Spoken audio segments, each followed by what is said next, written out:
The first item on the agenda is the Pledge of Allegiance. Mr. Hornby, would you lead us in the pledge?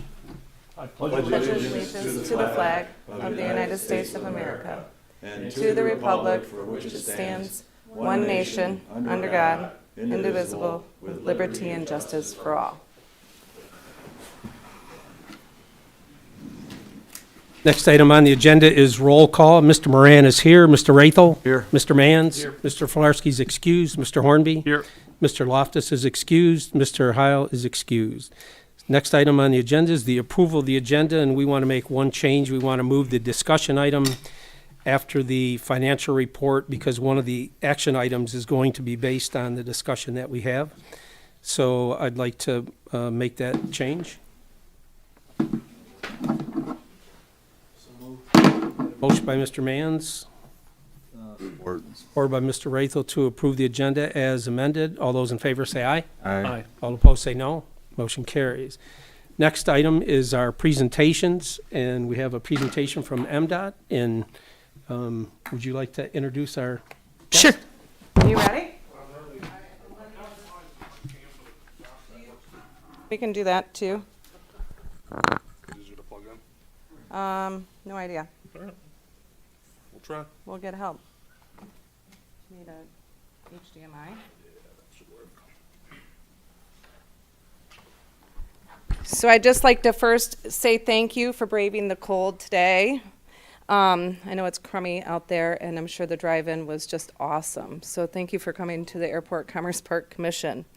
Just a few things about Brian after our meeting that we had earlier this month. So Brian serves as the director of MDOT. He holds a position as over the past 5 months.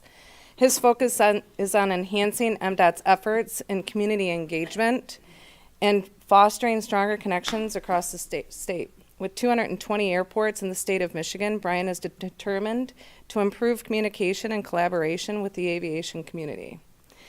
As Brian stated earlier this month in our GA meeting, and I quote, you ready? Uh-oh, that's dangerous. By building a stronger relationship and working together, his goal is to achieve a shared objective, complete key projects, and uphold principles outlined in the airport's handbook and continued emphasis on safety. He will be sharing valuable insights on the fundamentals of how the airport capital improvement plan works and the different funding buckets available, and MDOT's overall committed to supporting the general aviation's airports like ours. Take it away. Director. Oh, there you go. Dangerous territory. Good evening, everybody. I appreciate the opportunity to join you here this afternoon. Got a couple slides if I can figure out how to get it to work here. But if not, we can wing it too.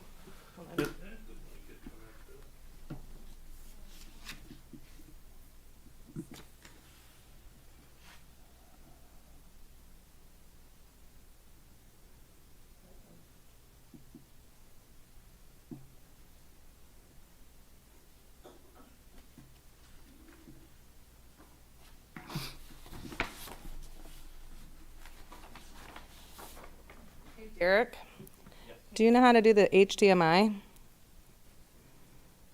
Oh, this actually might be mine. That might be my. Yeah, but that's, There we go. oh, there you go. Oh, there we go. Oh, good. All right. All right. Good evening again. I appreciate the opportunity to sit here and present. I've really only got about 10 slides or so and really intend this to be conversational. If there's any questions that come up as we go through, happy to chat. And as Janelle mentioned, I'm joined by Paul Nicastri, who's your project manager for aeronautics as well, who guides the airport through all of its airport development projects. Yeah, we're working on that. Oh, look at that. I know, I'm really. Is that better? All right. Let me start. Third time's the charm. Good evening, everybody. Look at this. Is that better? That's perfect. Does that work? All right. Good evening again. Appreciate the opportunity to be here. My name is Brian Boggs, as Janelle mentioned. I'm joined by Paul Nicastri, who's your project manager from MDOT Aeronautics as well. I've really got just a couple of 10 overview slides of kind of what the Office of Aeronautics does, how we interact with airports, what the relationship looks like, and happy to delve into any of the other topics that you might have, capital improvement plan, funding, all of those sorts of things we'll hit on a little bit, but happy to dive into any of these as we go through. So feel free to shout out any questions and happy to answer those. So every presentation we tend to give, we give a little bit of what I call the state of the industry. These are a lot of the facts that folks generally don't know about aviation in Michigan, so we like to tee this off with any discussion we have. You can see there's pretty impressive numbers in terms of aviation's breadth in the state of Michigan. As we go around the state, we find that a lot of boards and commissions that aren't affiliated with an airport specifically just don't have an understanding of the breadth of the economic impact of aviation in Michigan.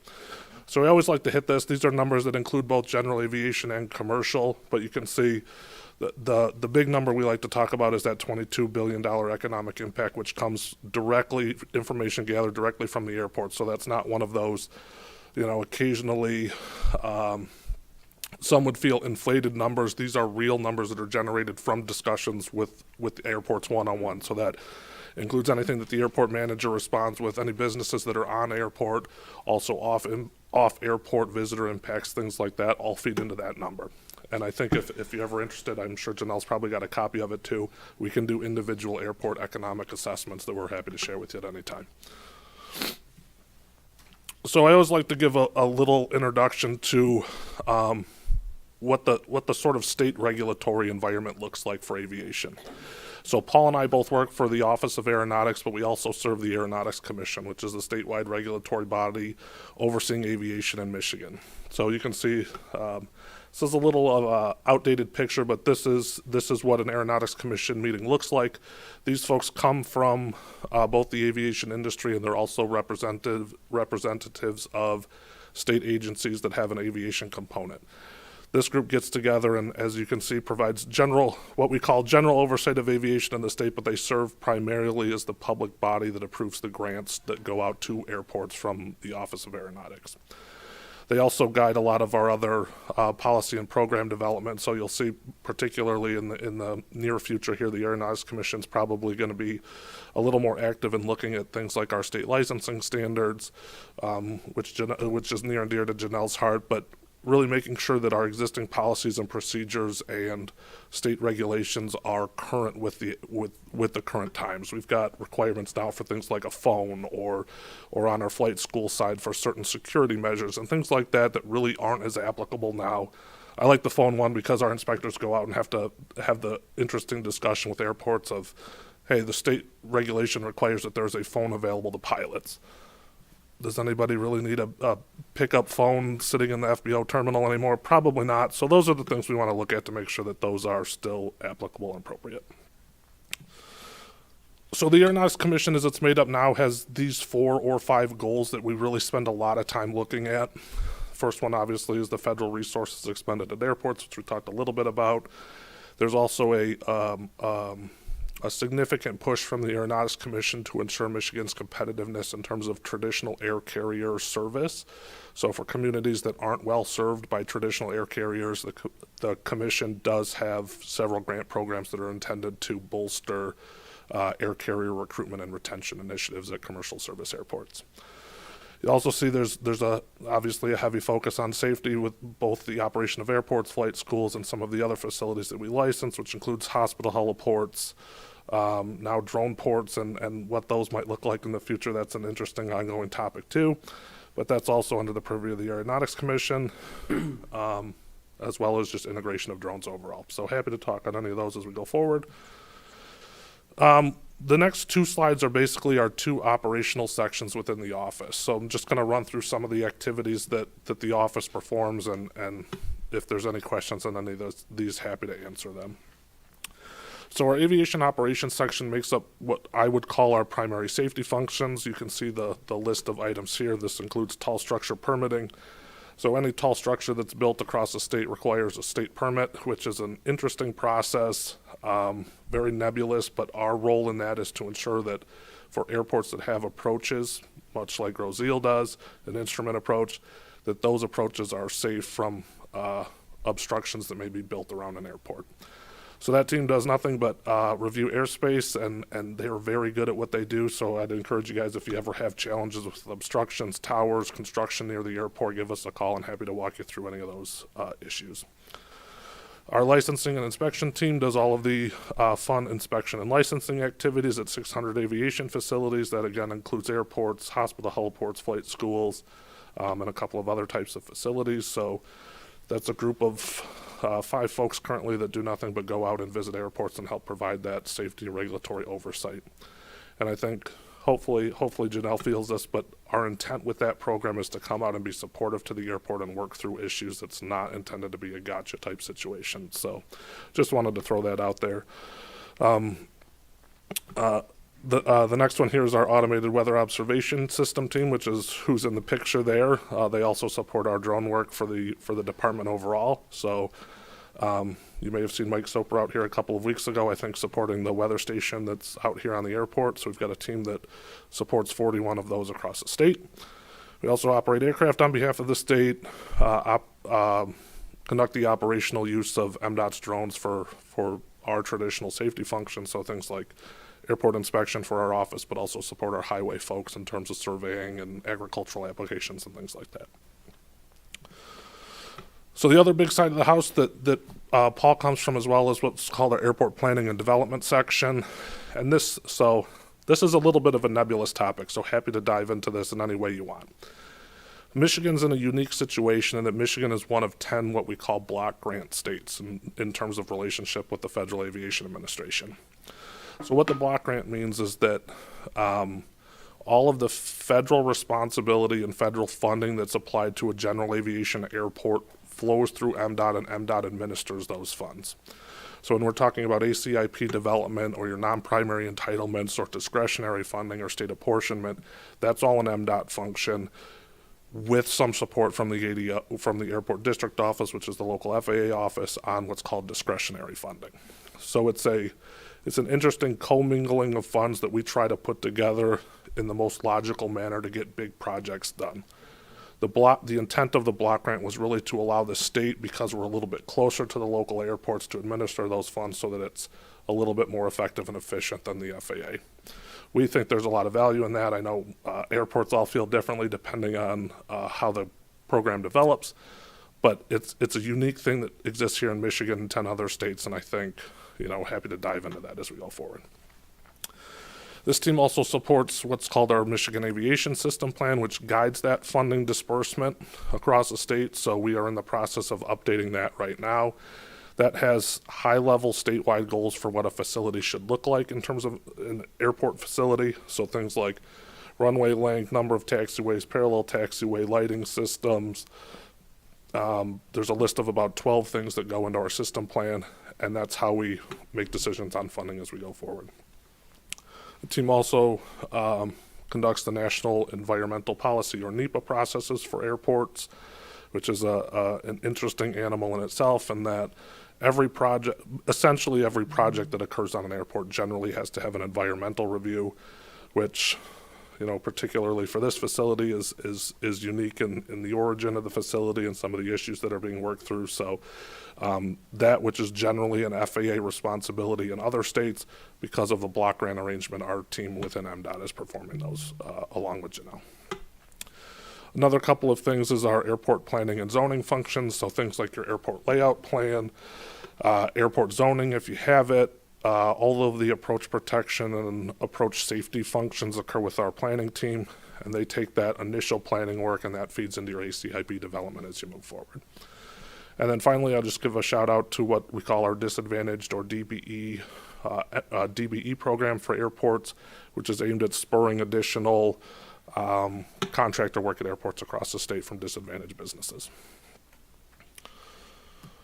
Just a couple of other things to hit on real briefly. So this is sort of a local or a current hot topic as we talk about, I guess I'll take a step back there. If we want to talk about funding generally, this will tie into that too. So I think probably you guys are all aware that as a NIPIAS airport, or a National Plan of Integrated Airport System airport, which is the federal designation for funding, you're allocated the I say this jokingly, sum of $150,000, which $150,000 a year, which generally isn't enough to do a whole lot of major projects. So you'll see that generally, and I think similar to your taxiway project a year or so ago, we get a mix of funding. So you use your non-primary entitlements for that, or NPEs, which is the $150,000. We supported with what we call state apportionment, which is another portion of federal funding that's allocated toward the state. And then the third arm of that trifecta is what we call federal discretionary funding, which comes direct from FAA.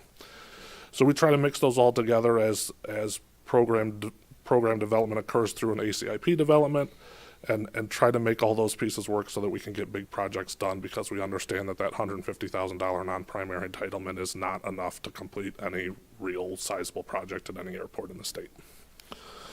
So that's real quick on the federal funding, but did want to mention this slide too, that we have had some luck in the last year or two on the state side of pulling in some state general fund support, particularly for general aviation airports. You'll hear us call that the state-local program, as opposed to the federal state-local program, which is the other funding pots that we talked about. Trying to change the name of this because it's confusing in my humble opinion. But our state-local program has been the program of solely state funds with local funding to support additional airport development outside of the federal system. So when we get into situations where your federal non-primary entitlement or discretionary apportionment aren't enough or aren't available, we can support it with what's called our state-local program here. So you can see in fiscal year 24, there was $2 million appropriated from the legislature for that. And now we're going into we are in fiscal year 2025 now with $4 million of state funding allocated for what we call our state-local program.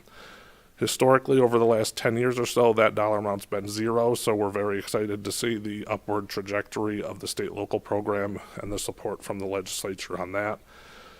Of course, as you're sitting here, you probably can do the math quickly that $4 million across 200 airports is not a huge amount, and we are in the process, hopefully you guys saw it, of collecting potential projects for fiscal year 2025, not only to get the list of projects that we intend to fund, but also build that case with the legislature of identifying the different needs that are out there in the airports on the state-local side. So you can see here in the 4 bullet points, these are the different categories in generalities that we are looking to support with this $4 million funding this year. So first one is obviously taken right out of our system plan, looking at what the system plan calls for in terms of an airport's requirements, or looking at current airports that are having licensing challenges. So that's largely obstruction, approach issues, lighting, pavement condition, that sort of thing in that first category. The sustainability category, we have a lot of discussions about the terminology of sustainability, because for some, sustainability means sort of environmental consciousness. From our perspective, this sustainability was about airport self-sufficiency and looking at revenue generating items that generally don't compete well for federal funding. So this is things like supporting hangar development, fuel farm upgrades, fuel farm purchases, any of those things that can help the airport bring in more revenue to support itself is what we're looking for in that category. And then also equipment purchases. I think probably, as it has occurred in just about every airport in the state, you can use your federal money to acquire equipment. However, there are a lot of new requirements in terms of Buy America requirements requiring you to have that equipment meet certain American-made requirements. Equipment that helps general aviation airports generally doesn't meet the Buy America requirements unless you're buying a very massive piece of snow removal equipment that generally is too large for a GA airport. So that's why we selected this category of allocating some funds potentially to support things like small plow acquisition, trucks, truck with a plow attachment, that sort of thing that doesn't compete well for federal funding. And then the last component here is what we call our airfield maintenance or operation support. This is largely where we likely will see things like crack seal support, paint marking support, and other maintenance related items that again don't compete well for federal funding. And then last one I just wanted to hit on behalf of our inspection and licensing crew. All of those good things that come with federal funding or state funding bring some additional requirements, and that's where I think our inspection and compliance team always tries to work with airports on some of these issues that tend to occur in just about every airport. That, hey, if you accept federal or state funding, there's a list of requirements. Some of them are listed here, and I think these are ones that we see being an issue at many airports across the state. So this is things like an airport maintaining good title to the property that makes up the airport, calling out revenue diversion, which is a situation where an airport can bring in revenue, but the actual revenue is used to support things other than the airport operation, similar operations and maintenance, and maintaining a pavement maintenance program, economic non-discrimination, and this largely is an issue of rental rates and fees, and making sure that fees, rates, and charges are published, which I think you guys do a great job of, and making sure that those are available for anyone. If someone were to come and ask and say, hey, what are your rates and charges, that they're published and out there and fair across all different users. And then the one on the bottom of the first list is probably the biggest issue that we see from many airports is things like non-aeronautical use of an airport, closure for events, closure for different things that impact the airport's operations. And that's where I think we on the state side, acting as the FAA, have an interesting situation to try to work through challenges when an airport seeks to close the facility temporarily for different events. There's a process for that we've got to make sure that the state and federal investment is protected through those sorts of things. So we always like to call those out. And I think, so that's sort of us wearing our federal hat for that first couple of bullets. And then obviously the second one here is our licensing and safety criteria, which I think our inspector was out here in August, and I think gave you guys a pretty strong bill of health. But the inspectors look at these sort of safety functions like approach protection, lighting, marking, general operation of the facility, and things like that. So that's a lot to throw at you. That's my total list of slides here, but happy to answer any questions or dive into any of those topics you might need. Well, thank you, Brian. What I'd like to do is open it up to any questions from the board, and then if there's any questions from the audience, we'll get that after the board. So I'd like to open it up to anybody have any comments or questions for Brian? I do. You want to start? I know you do. Go ahead. Mr. Rathel. Well, I don't need to start. No, I'm good. Go. No, go ahead. First of all, Brian, thank you for coming. And Paul, the reality of it is without the relationship that we've had with you all, we wouldn't have the facility that we have today. And in 1971, we were given this facility, and it was run down, beat up, a lot of environmental issues. And the people that have been in charge of this, the township, allowing this commission to run this facility and grow it and maintain aviation, because that's our number one issue that we talk about all the time. Number one, we're an airport. That's it. We are an airport. We're here to have an airport, to always have an airport, and do everything that we can. And I think that attitude that we've had, along with our working relationship with MDOT as a block grant state, has been pretty good, I think. You said a couple things that I wasn't really familiar with, and that was the state-local program. I don't think we've ever gotten any funding from that, have we? No, and we'll talk about that, and I'm going to get some clarification as well. Yeah. So you can correct me if I'm wrong. I mean, I know we talked about this during our MAP meeting and how competitive these programs are. And when these programs are released, we don't, as airports, unless we're what we're going to call shovel ready for these types of projects, it's very hard to get funding. And we can use, I guess we can use snow removal equipment as one of them, and how tight the regulations are for those particular things. So I think that this is something that was, thank you for bringing it up. One, because it sheds a little light, and these questions can be asked and kind of discussed here this evening, because I know that I was actually looking at the SRE equipment for this deadline of December 5th, when it was rolled out, I don't know 30 days in advance or something like that. So we didn't really have a lot of time to prepare for it. So how are you guys looking to, I guess, roll those programs out earlier, so us as small GA airports, that it's going to be highly competitive to get this grant funding? How are we going to move forward with that? That's my question. Great question. And I think to the first point, don't feel bad if you haven't heard about it, because historically it was not funded. So it's probably been don't quote me on this, but probably 15 years since we've had a state-local program.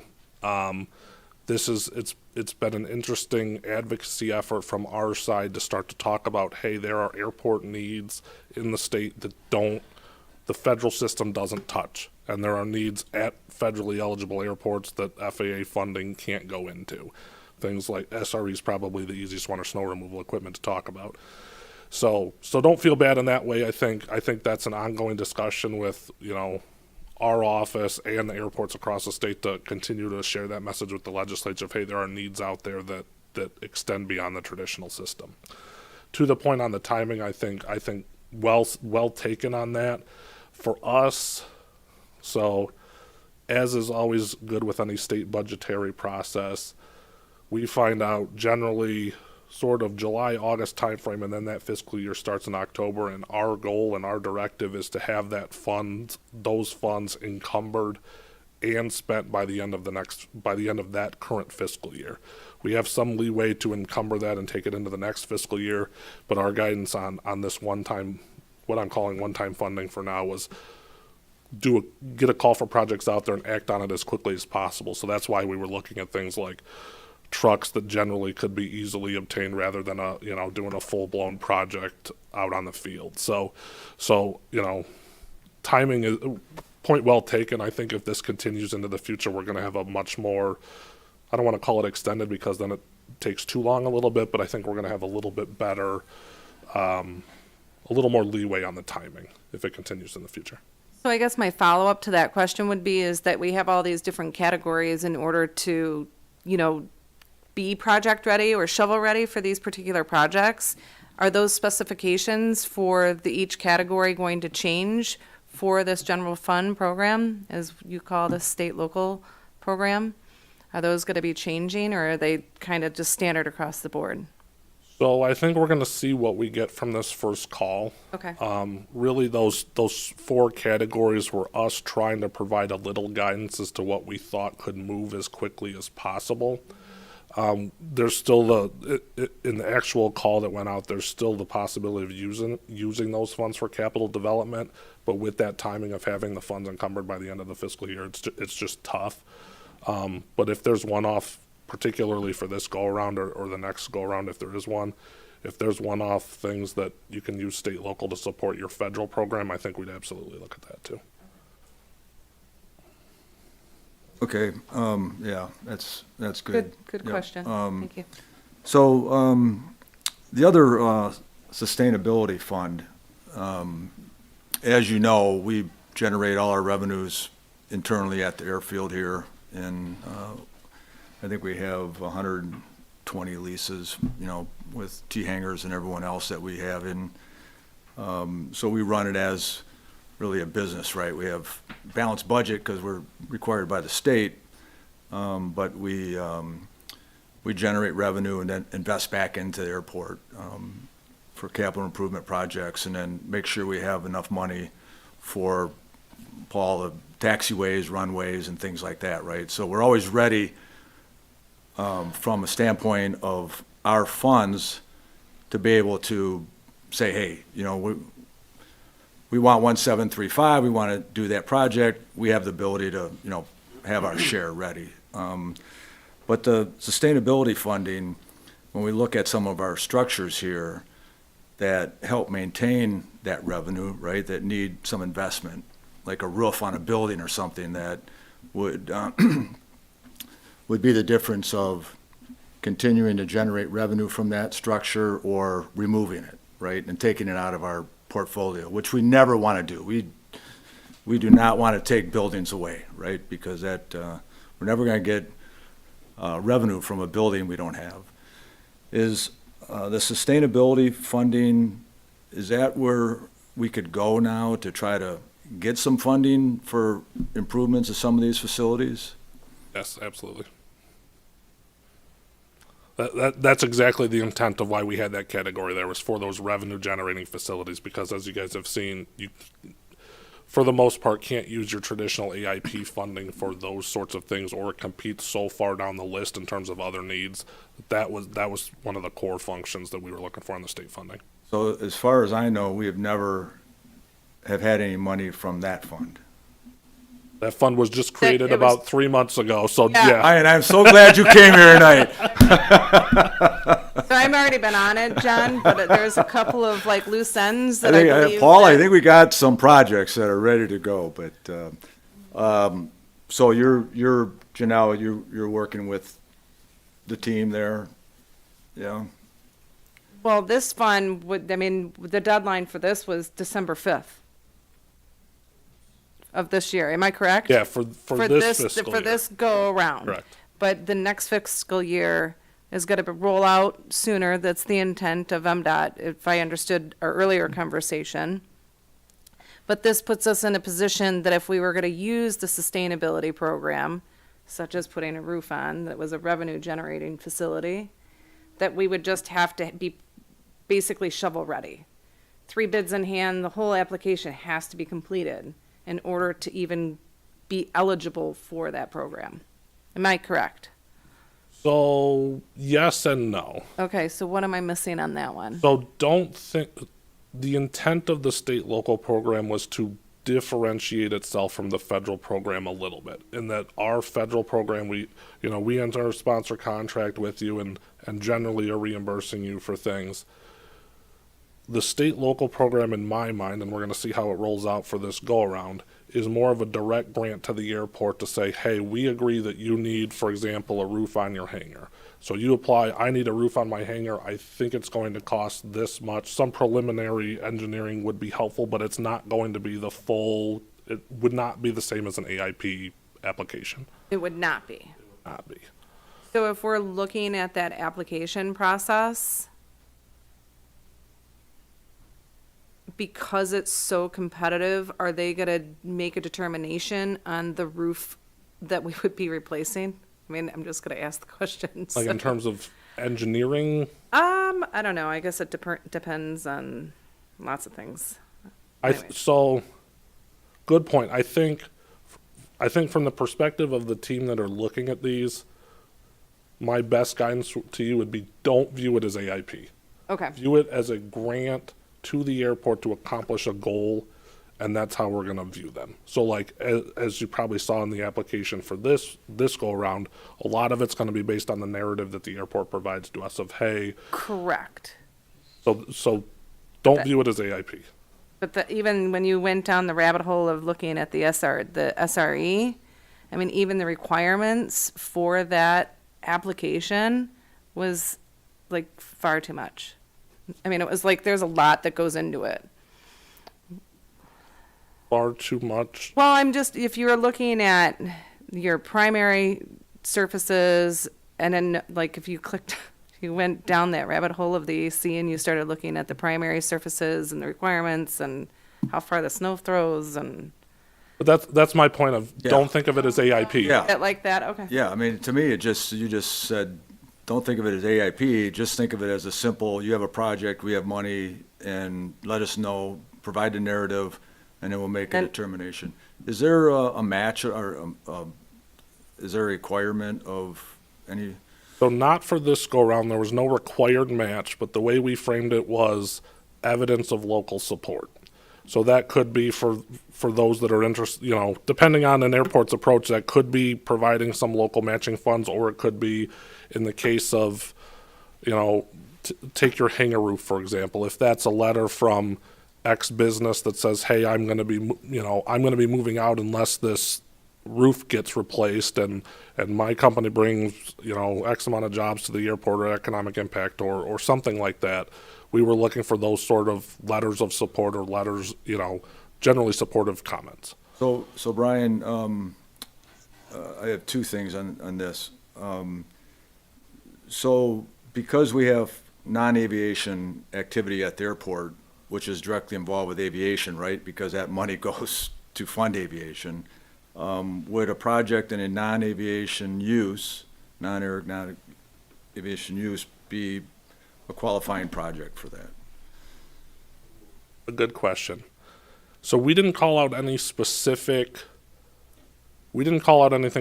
in the eligibility. I think that would be one that we'd have to look at the narrative and see what specifically we were talking about.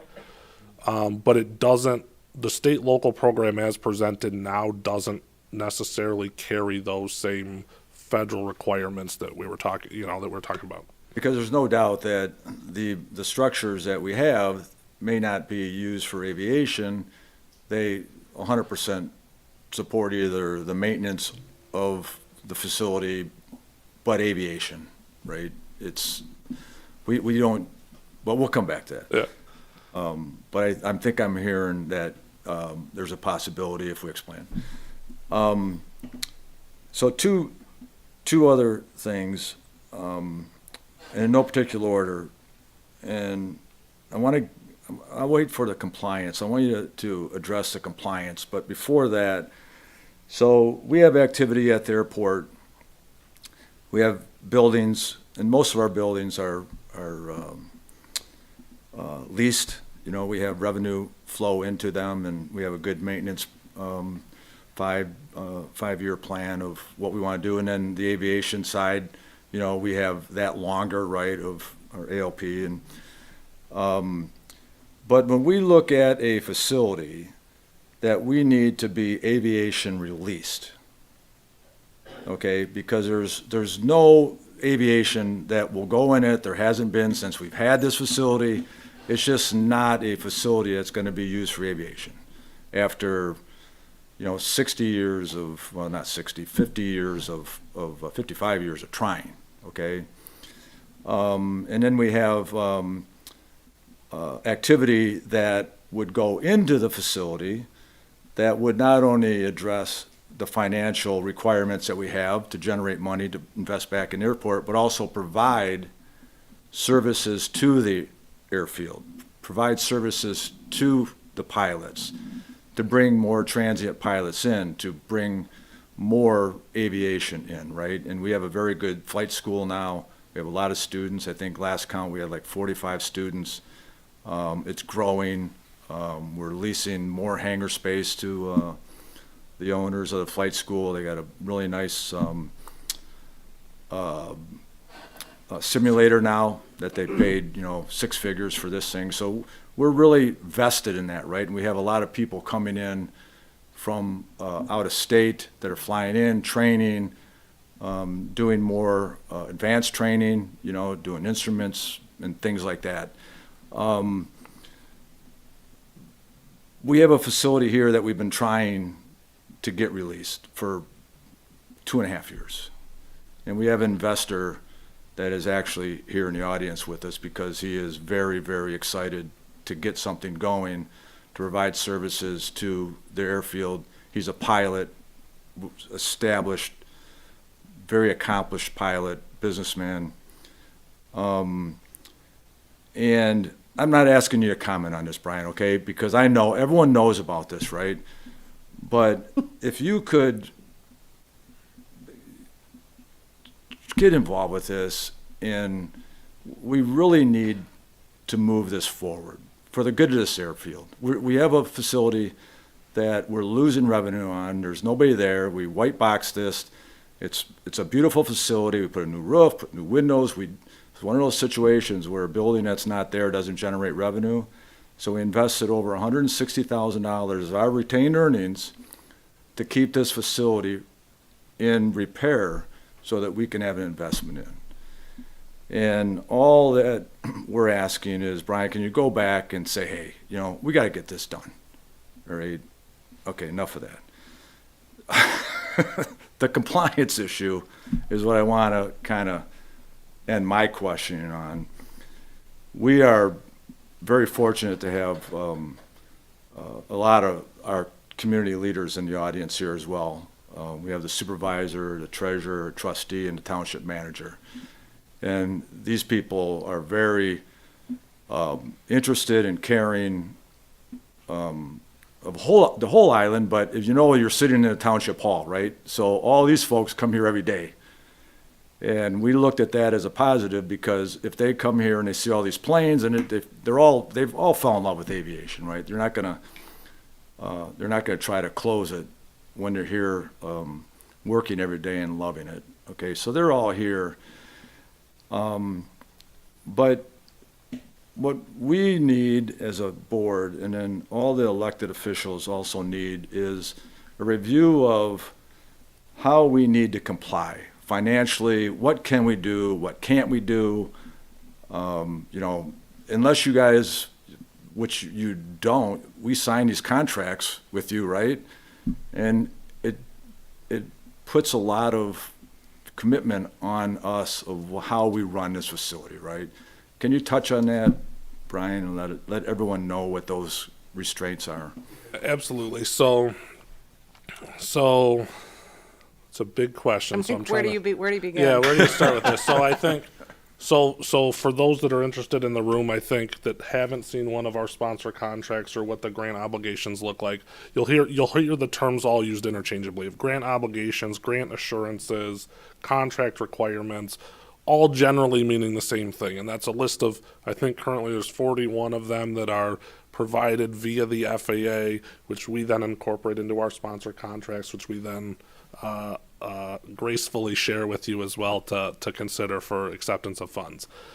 I think the overarching thought behind all of them, and we happy to spend some time if you guys want on another day to really dive into any individual one. But the overarching thought is protecting that investment that the state and federal government puts into a facility. So I think, as you probably all know, that an AIP grant generally has that 90 or 95% Fed, and another 5% state, and then that 5% local matching requirement. The overarching concept behind all of the grant obligations and compliance requirements are to protect that federal investment. So that's generally when these things go awry are this sort of, so all of these 6 that are, or 7 that are on the screen here are grant obligations that exist today, and these are generally the ones that we see issues with. And you know, so we always try to work proactively with an airport to address these things.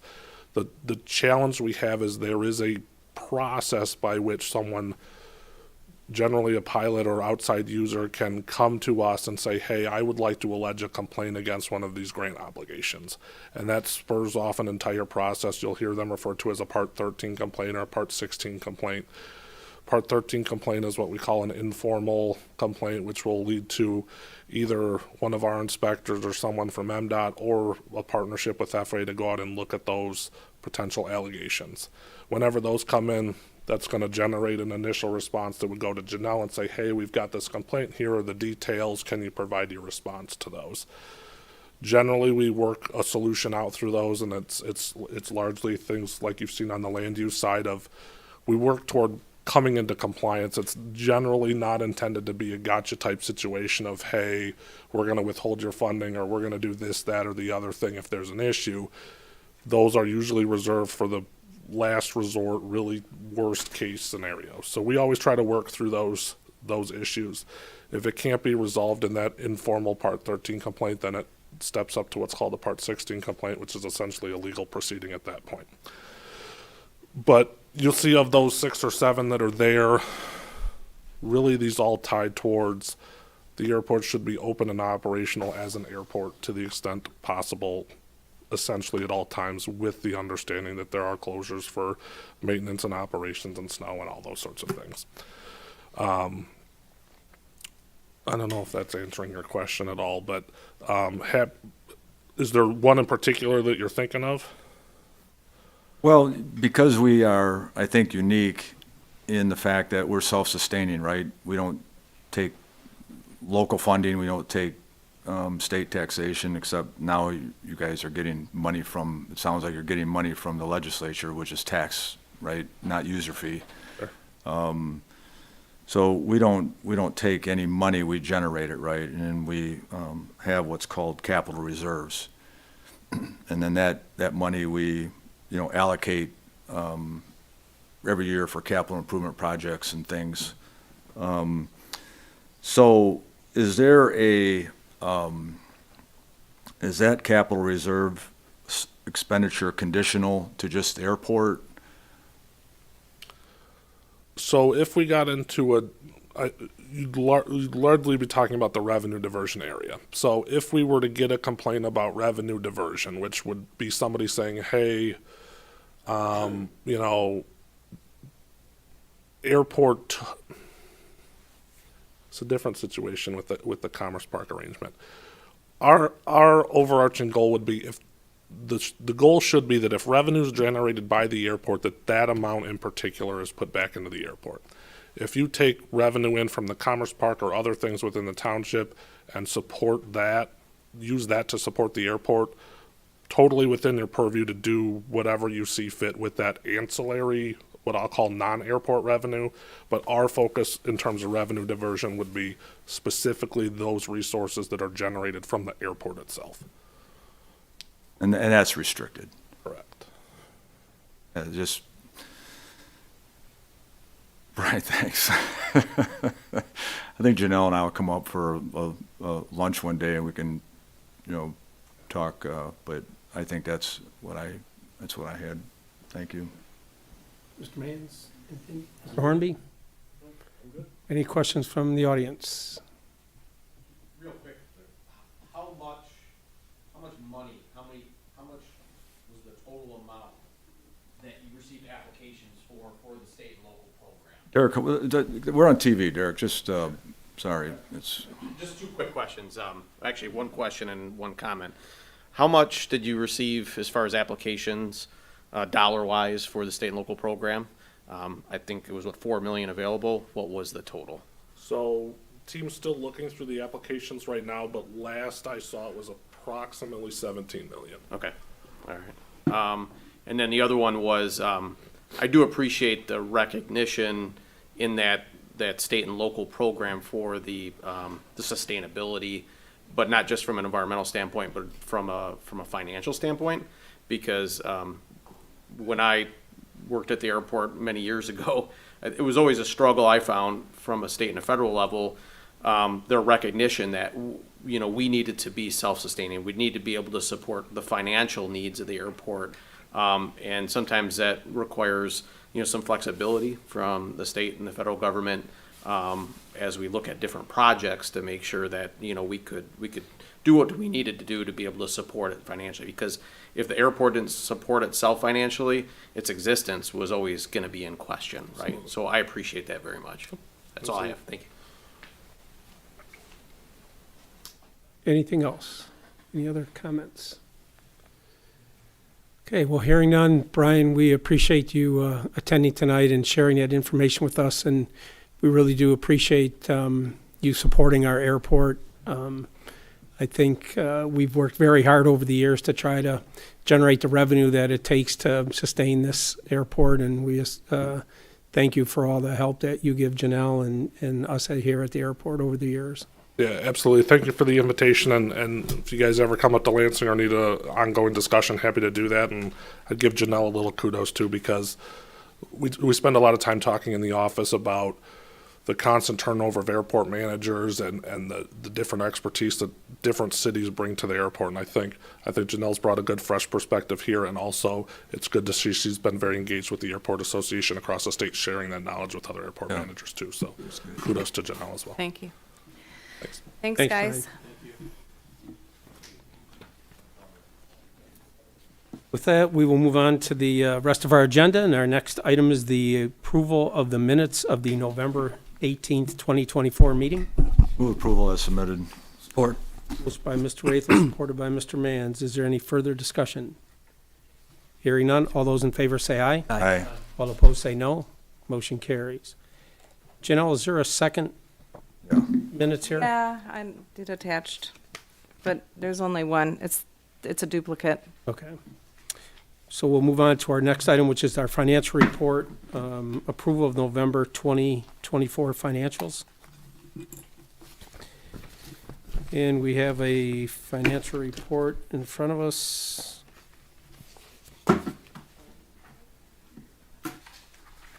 Carried. That indicates that we have a budgeted revenue of $1,656,967. Our year-to-date revenue is $890,671, and that is just about 50% of our budget. Our expenditures are budgeted at the same $1,656,967. And our year-to-date encumbrances and expenditures are $664,280, and that's 37% of our expenditures. I am happy to report that our capital reserves as of November 30th have crossed the $1 million mark. We are at $1,002,377. And our past due rent as of December 5th is $21,237. With that, Janelle, anything you'd like to point out on the financial report? Just a couple of things. Thank you. I just would like to point out in the different categories, we have an increase of 14% of revenue on the airport side. I'm going to allocate that of 11% of the revenues year-to-date from this time was essentially due to the overall occupancy of the T-hangars, not necessarily was result in an increase in rent. And although we did have a decrease in revenue between the building and the land income, but because we had vacancies, but note that those are now going to be occupied for the next fiscal year. So there's good news there. The other percent of the increase in revenue was due to a grant that we received, of $31,500 on the airport side. The Commerce Park increase was an increase of 9%. From last year at this time, it was a 7% increase in revenues over at the Commerce Park year-to-date from this time, well, November to this time last year. I'm going to take that for the overall occupancy being the buildings that were occupied and then our new tenant over there as well. The fuel farm has an increase of 14%, which is allocated because of the units sold and keeping our pricing competitive across the other local airports. The overall increase in activity due to our hangars now being full with aviation-related businesses or aviation-related people that are flying more frequently. And I believe it probably has a lot to do with the update on our website, and the social media. So that's all I have for the financial summary. And oh, by the way, the T-hanger tenant is up, no longer in arrears in the rent. You know, let him, it's a little bit off the subject, but any comments about our painting of all of our T-hangers? I think overall it went well. Just a few little hiccups toward the end. So I have asked the painter to actually come back out and wrap up that painting project because, as you all know, it took a little bit longer as expected. So some of the doors didn't have a second coat. So I had reached out. I withheld 5% of their payment in order for them to supposedly come back out in April to complete it. But all in all, it went really well. Thank you. Any other comments or questions on the financial report? Move approval. Moved by Mr. Rathel, Second? supported by Mr. Hornby to approve the November 2024 financial report. All those in favor say aye. Aye. All opposed say no. Motion carries. Our next item is our discussion item, and that is to discuss 27502 Meridian Buildout. Janelle?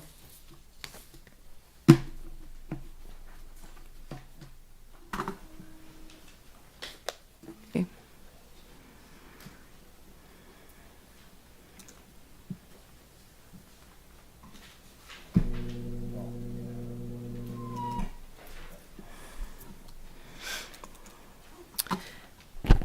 So we've been discussing ways to increase our revenue.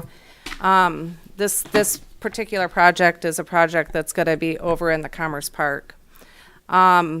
This would be phase 2 for the build-out, creating additional light industrial spaces between 2,000 and 25,000 or 2,500 square feet. This is going to be in a proposed location of 10,000 square feet, and depending on the cost of either 2 or 4 units is going to determine how and if we move forward. So this process began back in 2014. There was a study session that was completed to figure out whether or not a concept of a build-out of an old warehouse to build it out into 10 individual units to diversify and create a stable revenue stream from the Commerce Park. It was determined to move forward with that project. So in 2019, they were designed and constructed, providing quite a good outcome, being the demand of those particular units. They were fully occupied, and the Commerce Park Commission decided to build another 2 in 2020.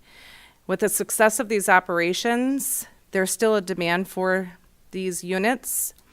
So we're looking at, this is the current floor plan, and I know it's really not, and I could go to slideshow. That might actually be better, but. You can see that essentially the units are built out roughly from, I think, 1,700 to 2,000 square feet for each unit. And in order to decide whether or not we're going to move forward with this project, we know that we've had a low vacancy rate on all existing units, and there's still a demand for additional units. I get calls quite regularly on whether or not there's occupancy available, and due to the fact that we're able to turn these over quite quickly, it goes to show that we probably need some more. So since January of 2020, there's been approximately $600,000 in additional revenue that has been generated from the 10 units. This is confirming that the additional revenue did indeed support the additional debt that was incurred when we first started building these back in 2019, which was a cost of $53,000 a year. So now the question becomes, do we build 2 more units, which would generate $50,000, or do we add an additional 4 units into 10,000 square feet? So this is a projected cumulative revenue chart that was based on the initial loan of $700,000 to build out the 8 units. And you can see that this loan will be paid off in 2037 at $53,000. But in 2035, there's $2.4 million in revenue that would be generated from these 10 units if the increase did not change of $150,000 a year. So quite a good revenue source that's been generated over at the Commerce Park. Thank you. Merry Christmas.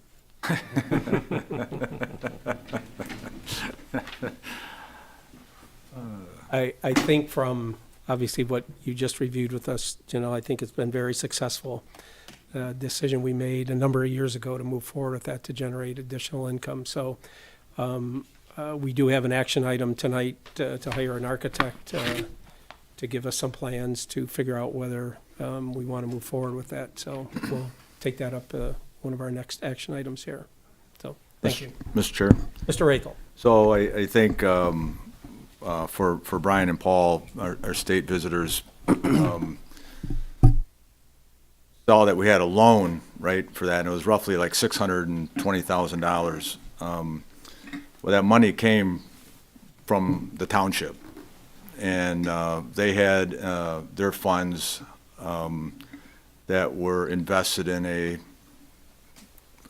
account somewhere. I'm not sure exactly where it was, but the interest rate that they had it was quite low, right? All communities have, low rate of returns, because it's safe, they can't lose any.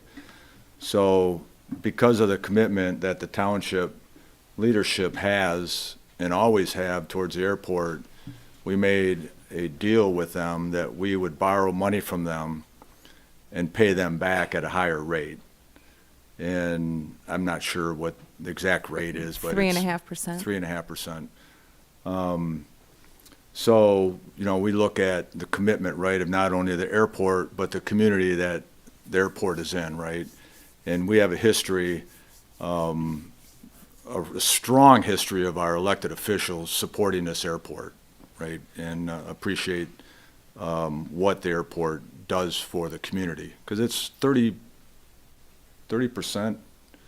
landmass of the whole island. I mean, I think it is. I mean, it's, so it's very important, right? And So we have to maintain it and preserve it. And it brings a lot of economic value and return to the community itself. So I just wanted to point that out, that's where the money came from this. I'll just put the board on notice that I'll probably be coming back to them, asking them for another loan, and we can get back. That's the treasurer right there. He's going, I don't think so. Kevin, we'll talk about that, but that's where that came from, so. Yeah, probably shouldn't have told him that, right? Shouldn't have told him that $1 million. Quiet. Okay, we'll move on to our action items. Our first item is the approval of the lease for Coachron Investments LLC doing business as Hall's Flying Service. We have a recommendation before us that reads, based upon the recommendation from the Groseal Airport Commerce Park Manager, the Groseal Airport Commerce Park Commission hereby approves the office lease agreement for Hall's Flying Service. The office is located at 9505 Grow Road, Suite 280.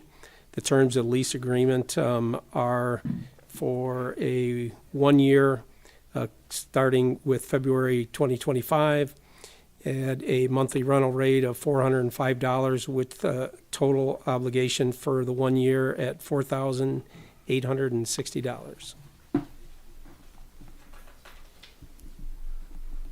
So moved. Motion by Mr. Mans, Support. support by Mr. Rathel. Is there any discussion? Hearing none? Mr. Chair. Mr. Rathel. I would just comment that this is another example of our flight school growing, right? That's what this is. Correct. Is there a reason it's only one year lease? No. Just curious. Had a motion by Mr. Mann, supported by Mr. Rathel. All those in favor say aye. Aye. All opposed say no. Motion carries. Next action item is the approval of the proposal for architectural services for Daniel Boggs, an architect at 27502 Meridian, which is Building 63. We have a recommendation before us that reads, based upon the recommendation from the Groseal Airport Commerce Park Manager, the Airport Commerce Park Commission hereby approves the proposal for architectural services for Daniel Boggs, architect. This proposal is needed in order to begin the conceptual design for the building out of Building 63. The cost of this proposal is an amount of $5,000. So moved. Motion by Mr. Rathel, supported by Mr. Mans. Is there any discussion? Mr. Chair. Mr. Rathel. So Janelle, is this for 2 units or 4 units? What's the design? We talked about 10,000 square feet, so it would be all 10,000 square feet, so 4 units. And then if we decide that we only want to do 2, we don't have to get re-engineered drawings, right? No. Or architectural, okay. I mean, that was not my understanding, is that he was going to do the design and the construction under this contract for 2 to 4 units. Okay. That was what we discussed. We could decide that later, right? Correct. Okay. And wasn't that your understanding, Mr. Hornby? It is. Any other discussion? Hearing none, we have a motion by Mr. Rathel, supported by Mr. Mans. All those in favor say aye. Aye. All opposed say no. Motion carries. Our next action item is item number 3, which is the approval of the scope of services for Taxiway C, E, and F joint repairs for C&S companies. And we have a recommendation before us that reads, based upon the recommendation from the Groseal Airport Commerce Park Manager, the Airport Commerce Park Commission hereby approves the scope and the fee of services required to design Taxiway C, E, and F joint repairs project for C&S companies. This cost of the scope and the fee will be in the amount of $37,246, of which 90% will be reimbursed. So the amount that will be obligated for us to pay is $1,861. So moved. Motion by Mr. Rathel. Support by Mr. Hornby. Any discussion? You know, this will get started right away. During my manager report, I do have just a timeline for you guys. I'll share that with you. Anything else? Hearing none, we have a motion by Mr. Athel, supported by Mr. Hornby. All those in favor say aye. Aye. All opposed say no. Motion carries. Our next item is the manager's report. Janelle?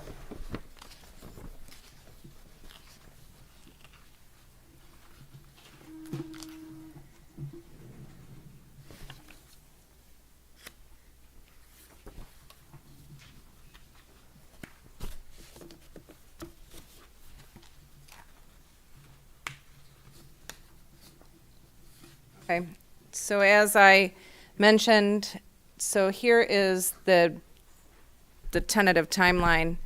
So I have created the cost comparison, which I'll sign and send over to MDOT tomorrow, along with the scope and fee contract to CNS and MDOT. We have a deadline to get, and you guys can correct me if this is wrong, but I think we have a deadline to get documents over to project manager Paul by, I know it's not going to be on Christmas, but somewhere around there. And then the MAC meeting for this particular project is in January 30th. Is that correct, Brian? And then we are going to approve the design somewhere mid to late January. And the application deadline, so we need to have bids in hand, sponsor agreement by March 1. And so the estimated timeline for the construction based on bill funding, I don't know, Brian, do you have an idea of what that looks like, or Paul? The bill application would be turned in March 1st. The funding would not arrive for several weeks or months after that. We don't have an exact date. Okay, so no exact dates. There's just a general timeline of what that looks like. Kind of just touch base in where we are with the bar restaurant update. So November 14th, we did send over a section 106. MDOT does have it and has submitted that over to the SHPO. I followed up with Stan on the 10th. The tentative timeline was looking that we would hear something 30-day review on that. It was disclosed to me that sometimes it takes anywhere from 30 to 45 days for a response for the SHPO. So we could be toward the end of December for that. And then once they get it back, then CNS will incorporate it to the CADX that was done earlier this year, and hopefully we'll have approval sometime at the end of January. One other thing. So I did update the merchandise on our website, which I actually just bought a really cool jacket with it's embroidered. It's pretty rocking. So if anyone's interested, there's that. I guess that's all for me tonight. Huh? What, quick? Merch? Yeah, it's really sweet, actually. We'll get in the clothing industry while we're at it. Oh, it was free as part of our website, but I was curious to see because I want to. Oh, it's cool. Janelle, I have a question on the bar restaurant. The timeline that you just showed at the end of January, is that for final approval to move forward, or do we need approvals from anybody I think else? it depends on what the SHPO says. But if the SHPO says that everything's good to go and we don't have any adverse effects, then that was the estimated timeline. That was what was on my application in the section 106. Mr. Chair, Mr. Athel. the SHPO is the side of the historical preservation, Janelle? Is that Pardon? historical State preservation? Historical Preservation Office. Right. So I think, I just love having MDOT at our meetings. Brian and Paul, you gotta come every month. This is great. I'm sure they want to make a drive We'll put from you up at Lansing. the bed and breakfast here. We'll feed you. We'll do, so the facility that you're in right now was the administrative wing of Naval Air Station Grosse Ile. And it was in bad shape. It should have been condemned, and the whole airport was run down, and it was what it was. There's, I keep telling people that, everybody that had a hand in running this facility since 1971 has just put another brick, right? And it just kept it going, right? And we've been fortunate enough to be very successful. Carl here has been a long time activist in the airport, a pilot, and has done great things to get to where we're at. When the township, again, right, supported the airport, they bonded $4.5 million to relocate the township halls here at the airport, right? They were down on the main street. They didn't have to come here. They could have went anywhere. But the commitment this community has given to this airport is incredible. It is literally, it defines us in a great way as a community, and the residents come down here for this.